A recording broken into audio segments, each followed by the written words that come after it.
आज हम आपकी छोटी लड़की कुकू एफएम पर सुनने जा रहे हैं, जिसे ममता कालिया ने लिखा है। टुनिया, जरा भागकर चिट्ठी डाला। मैंने गैस पर दूध चढ़ाया है, तू पास खड़ी रह टुन्नो। जब दूध उबलने लगे तब तू गैस बंद कर देना। दिन भर दौड़ती है टुनिया, स्कूल से आकर पढ़ाई करती है, थोड़ा बहुत खाना खाती है और इसके साथ ही शुरू हो जाता है काम पर काम, काम पर काम। घर के टेढ़े से टेढ़े और सीधे से सीधे काम सब टुनिया के जिम्मे होते हैं। टुनिया बाजार से लकड़ी लाएगी, टुनिया पौधों में पानी देगी, टुनिया मम्मी को दवाई देगी, टुनिया बाहर जाएगी, सूखे कपड़े हैं वो उठाएगी, टुनिया 10 बार दरवाज़ा खोलेगी, 10 बार दरवाज़ा बंद करेगी। टुनिया है तो 13 साल की पर लगती है 11 की। न उसे दूध पीना अच्छा लगता है, न अंडा खाना, हल्का फुल्का बदन है उसका। मम्मी की खातिर तो वह सारा दिन भागती है, कई ऐसे भी काम करती है जो उसे बिल्कुल पसंद नहीं है, जैसे कि पाल साहब के यहाँ जाकर पापा को फ़ोन करना, नल बंद होने पर निचली मंजिल पर डॉक्टर जगतियानी के घर से पानी लाना, बाजार से कांदा भट्टा खरीदना और सामान मम्मी को पसंद न आने पर उसे वापस करने दुकान पर जाना। एक बार खरीद कर वापस करना क्या इतना आसान होता है? पसीना आ जाता है, बुद्धू अलग बनना पड़ता है। दीदी के साथ तो ऐसा नहीं करती मम्मी। दीदी उनका एक भी काम नहीं करती, फिर भी उसके सामने मम्मी कभी शिकायत नहीं करती। दीदी सुबह 8 बजे सोकर उठती है, उठते ही हुक्म जलाने लगती है, टुनिया मेरे नहाने का पानी गर्म करो, मम्मी आलू का पराठा बना दो। दीदी नहाने चली जाती है और घर भर उसके कॉलेज जाने के काम में इस कदर व्यस्त हो जाता है जैसे दीदी बड़े काम पर जा रही है। दीदी एक महारानी नज़र सब पर डालकर शान से चल देती है। बहुत नाज है टुनिया को अपनी बहन पर। दीदी टुनिया से चाहे जो काम ले टुनिया कर देगी। कई बार दीदी टुनिया के हाथ में अपनी पढ़ाई की किताब थमाकर लेट जाती है। पढ़ाई करने का दीदी का यह प्रिय तरीका है। टुनिया किताब में से सब पढ़कर सुनाती है। बहुत होशियार है दीदी। एक बार का सुना ज्यों का त्यों याद हो जाता है उसे। कॉलेज के उत्सव में दीदी का जय जयकार होता रहता है। मुख्य अतिथि एक के बाद एक 10 पुरस्कार दीदी को देते हैं। अधिकतम अंक आने पर अंग्रेजी, हिंदी, फिलोसफी प्रमाण पत्र तो मिलता ही है, साथ ही गायन, नृत्य और अभिनय का भी। एक पुरस्कार व्यक्तित्व के लिए, एक वक्तृता के लिए। पुरस्कार टुनिया को भी मिलते हैं अपने स्कूल में, पर वह तो इस कदर हड़बड़ा जाती है कि मंच तक पहुंचना ही मुश्किल हो जाता है। पुरस्कार लेते हाथ थर थर कांपते हैं।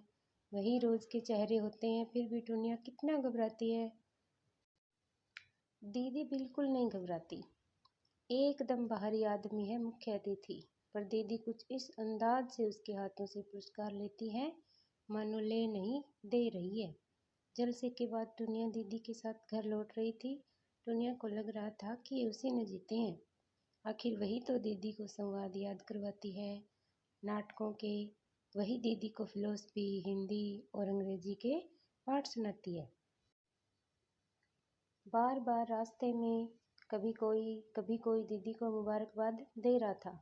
तभी 4 लड़कों के झुंड ने आकर दीदी को बधाई दी। फिर उनमें से एक नाटे से लड़के ने कहा कि पपीहा जी, हम लोगों में एक शर्त लगी है। राज कक्कड़ का कहना है कि लड़की जो आपके साथ है आपकी बहन है। मेरा कहना है ऐसा हो नहीं सकता। मैं आपकी शान के खिलाफ इसे बोलने थोड़े ही दूंगा। आप असलियत बता दीजिए। हम लोगों में जलेबी की शर्त लगी है। दीदी ने बड़ी ही लापरवाही से कहा, मेरी बहन है यह तुरनाशाहाय। लड़कों के मुँह अवाक रह गए। उन्होंने टकटकी लगाकर टुनिया को जांचा जैसे चिड़ियाघर में बच्चे बंदर देख रहे हों। राज कक्कड़ ने विजेता अंदाज में भौहें चढ़ा ली।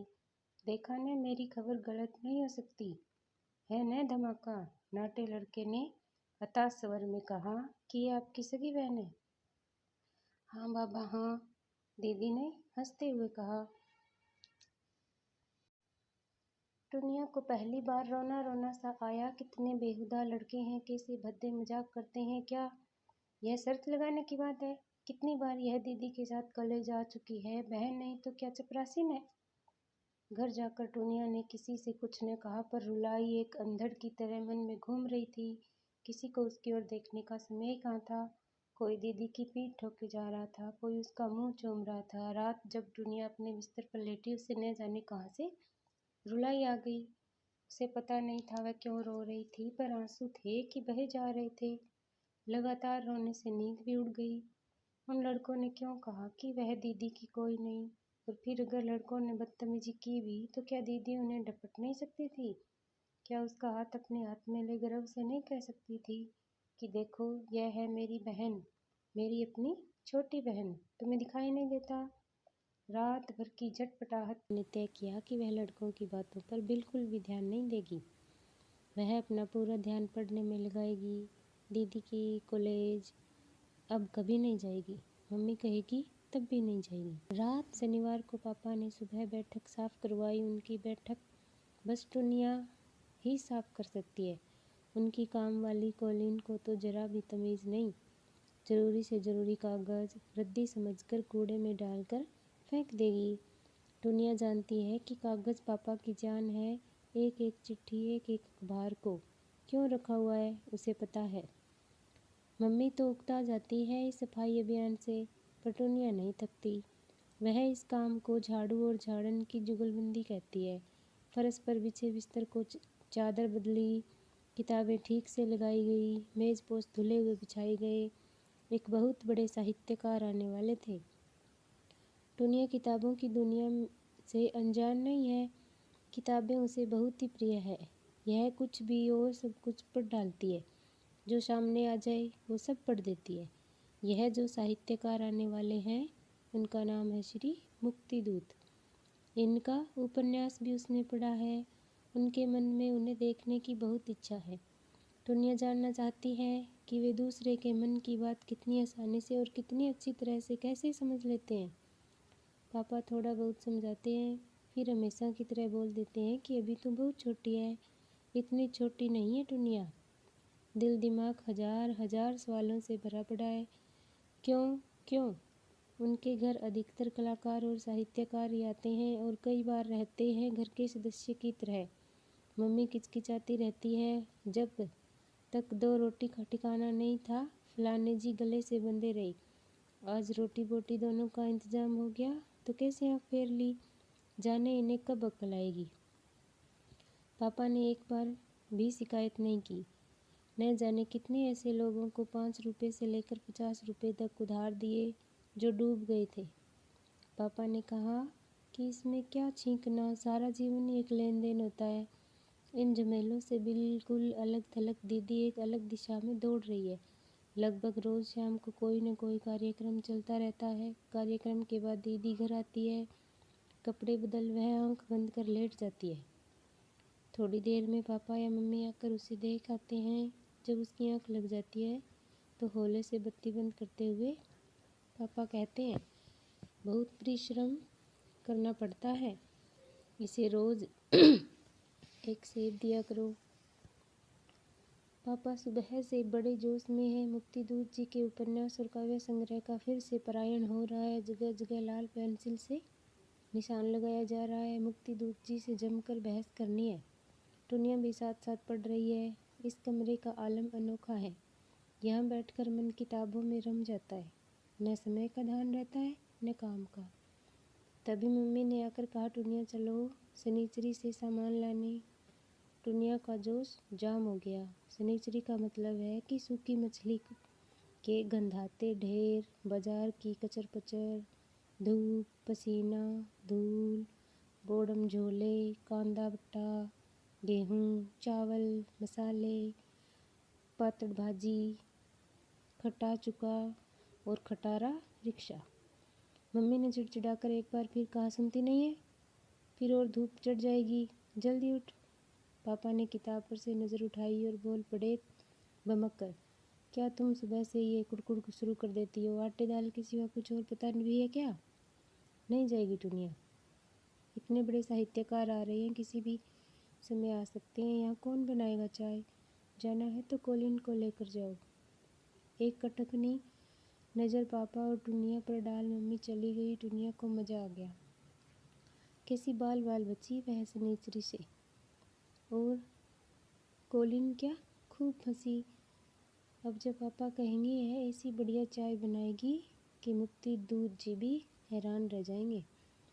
दाल पहले से पिस रखी है, पकोड़े तल देगी मुक्ति दूध जी। एक तो पापा के हम उम्र है, दूसरी बात करने का तरीका भी अलग है। चकित है दुनिया। पापा ने बताया था कि मुक्ति दूध जी न नौकरी करते हैं न व्यवसाय, पर हैं कितने अलमस्त, किसी बात की भी फिक्र नहीं है, शहंशाह जैसे रहते हैं। गूंज भरी आवाज़। खाया उन्होंने कुछ नहीं, लेकिन चाय की खूब तारीफ की। पूछा किसने बनाई? आपकी पत्नी ने? नहीं, टुनिया ने। यह मेरी छोटी लड़की तुरना पढ़ने में बहुत ही तेज है और चाय बनाने में भी। मुक्ति दूत जी हंस पड़े। यह लड़की बहुत तरक्की करेगी। मैं तो कहता हूँ कि जो अच्छी चाय बना सकता है वह मुश्किल से मुश्किल काम भी कर सकता है। तभी दीदी तैयार होकर कमरे में आई। सफ़ेद साड़ी ब्लाउज में कितनी ताज़ा लग रही थी वह, फूल की तरह। मुक्ति दूत जी को नमस्कार कर दीदी ने पापा से कहा कि पापा हमें ठीक 11 बजे पहुंचना है, आज से हमारा नाटक शुरू हो रहा है। ठीक है चले जाना, पापा ने कहा। मुक्ति दूत जी जानना चाहते थे कि क्या माधव मिश्रा भी इस कॉलोनी में रहते हैं। रहते हैं, पापा ने बताया। टुनिया बता देगी, जानती है। टुनिया बेटी जा मुक्ति दूत जी को माधव मिश्रा जी के घर पहुंचा दो, लेकिन लौटकर हम एक और चाय पिएंगे। ज़रूर ज़रूर। पापा की मुस्कान खिल गई। पापा को और क्या चाहिए, उसका मन तो बस स्वागत सत्कार के लिए ही बना है। टुनिया ने जरा भी देर नहीं लगाई, फौरन चल दी मुक्ति दूत जी के साथ। बाप रे कितने लंबे हैं, ताड़ की तरह। बात करते समय अगर इनकी तरफ देखना हो तो गर्दन में बाएंटा पड़ जाए। मुक्ति दूत जी ने देखा कि टुनिया उनके साथ लगभग भागते हुए चल रही है। उन्होंने रफ्तार धीमी कर दी। पूछा यह तुम्हारी बहन थी ना? आपको कैसे पता? वाह, तुमसे इतनी मिलती जो है। टुनिया ने शायद गलत सुना है या मुक्ति दूत जी ने ही गलत कहा है। सब तो कहते हैं कि मुझसे जरा भी नहीं मिलती। बहुत मिलती है, तुम्हें पता है तुरना। इंसान लाख कोशिश करे वह बात पैदा नहीं कर सकता जो भगवान कर सकता है। जैसे किताबें छपती है एक सी, इसी तरह भगवान हर खानदान के नाक नक्श की नकल रखता है। तभी न जाकर लोग कहते हैं कि अरे बुआ तेरी नाक तो बिल्कुल दादी पर गई है। ईश्वर एक बढ़िया मुद्रक है। अपनी ही बात पर मुक्ति दूत जी हा हा कर हंस दिए। टुनिया के मुंह से फौरन निकला कि आप भगवान को मानते हैं। क्यों? ऐसा तुमने क्यों लगा कि भगवान को मानने वाले कम होते जा रहे हैं? पता नहीं, एक बार पापा ने कहा था कि लोग ज्यों ज्यों पढ़ने लिखने में मन लगा रहे हैं उनकी भगवान पर से आस्था कम हो रही है। यह तो पापा ने कहा था, तुम क्या कहती हो? मुझे भी ऐसा ही लगता है। नहीं, पापा को ऐसा लगता है, लेकिन तुम्हें ऐसा लगता है टुनिया रानी? अलग से सोचो, क्या हमारे देश में कभी ईश्वर में विश्वास खत्म हो सकता है? अभी मैं चौराहे के बीचों बीच एक बोड़म सा पत्थर रख दूं सिंदूर में रंग कर और खुद उस पर जाकर 2 फूल चढ़ाऊं, फिर देखना तुम अपने लोगों की कितनी आस्था है। 10 में से 9 आदमी यहाँ रुकेंगे, मत्था टेकेंगे, फूल फल चढ़ाएंगे। इसे कहते हैं आस्था या अंधविश्वास। टुनिया बोल उठी। नहीं, विश्वास। वैसे विश्वास और अंधविश्वास में बड़ा ही महीन सा फर्क होता है। तुम अभी बहुत छोटी हो, वरना तुम्हें समझाता। आ गई न वही बात। या छोटी होना तो बावले जान हो गया है। अच्छी खासी बात समझ आ रही थी कि बीच में फिर अभी तुम छोटी हो। इस वक्त मुक्ति दूत जी मेहमान है, वरना टुनिया पूछती कि छोटों को बड़ा बनने के लिए क्या करना पड़ता है? क्या सिर केवल खड़ा होना पड़ता है? लीजिए, आ गया माधव मिश्रा का घर। मिश्रा जी घर पर हैं। टुनिया का काम खत्म। मुक्ति दूत जी अब मिश्रा जी से बातों में मशगूल हो गए। दोनों साहित्यकार, दोनों ही बातूनी। 2 घंटे बाद मुक्ति दूत जी वापस लौटे। पहले चाय पी, पापा ने खाने के लिए आग्रह किया। सहज भाव से वे रुक गए। टुनिया ने अकेले हाथ सारा इंतजाम किया। वह दौड़ दौड़ कर गर्म फुल्का खिला रही थी। उसे बिल्कुल कष्ट नहीं हो रहा था। मुक्ति दूत जी कब कब आते हैं, आपकी लड़की की आवाज़ बहुत अच्छी है, इसे तो रेडियो में भी आसानी से ले लेंगे। मुक्ति दूत जी ने कहा। पापा उत्साह और गर्व से बताने लगे कि उसी समय कहाँ है रेडियो के लिए, यह तो स्टेज की नामी कलाकार है, आए दिन इसके कार्यक्रम होते रहते हैं, 2 साल से कथक सीख रही है, कॉलेज भी जाना रहता है, पढ़ाई में हरदम अव्वल आती है। कौन? यह टुनिया? नहीं, यह तो अभी बिल्कुल मूर्ख है, कुछ नहीं आता, वह मेरी बड़ी बेटी पपीहा। नहीं सहाय साहब, मैं इसकी बात कर रहा हूँ, आपकी छोटी लड़की की। इसकी आवाज़ में एक संस्कार है, आजकल बहुत कम दिखाई देता है। फुल्का लाते हुए टुनिया ने सुना, आपकी छोटी लड़की। सहसा विश्वास नहीं हुआ टुनिया को। इस घर में दीदी की जय जयकार हुई है, दीदी के गाने पर तालियां बजी है, दीदी के नृत्य पर बधाई मिली है, दीदी के प्रमाण पत्र मंडाए गए हैं, दीदी महान है। टुनिया से कोई पूछे दीदी क्या है।